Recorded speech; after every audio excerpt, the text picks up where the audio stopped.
17/3/2026 की रात की ड्यूटी के दौरान सुबह लगभग 4 बजे अहमदाबाद से जम्बूसर जा रहे एक छोटा हाथी वाहन से जिसमें कूलर लदे थे, एक बड़ा बक्सा फूलबाग नाका पॉइंट पर सड़क पर गिर गया। तब उस पॉइंट पर मौजूद सदस्यों RN यादव और ASL VB यादव ने वह कूलर उस वाहन के चालक को सौंप दिया, जो वडीलाल के पास से वाहन के पीछे पीछे आ रहा था। इसके बाद चालक ने हमें पैसे देने की पेशकश की, लेकिन हमने उन्हें स्वीकार नहीं किया और इस प्रकार होमगार्ड के आदर्श वाक्य के अनुरूप निस्वार्थ सेवा का एक नेक उदाहरण प्रस्तुत किया।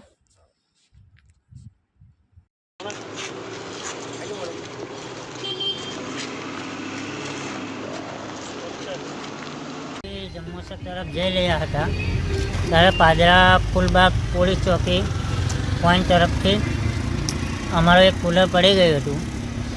એ હોમગાર્ડ મિત્રોએ અમારી ગાડીનો પીછો કર્યો, અમને પાછા બોલાવ્યા અને પછી અમારું કૂલર પરત કર્યું, એટલે એમનો ખૂબ ખૂબ આભાર।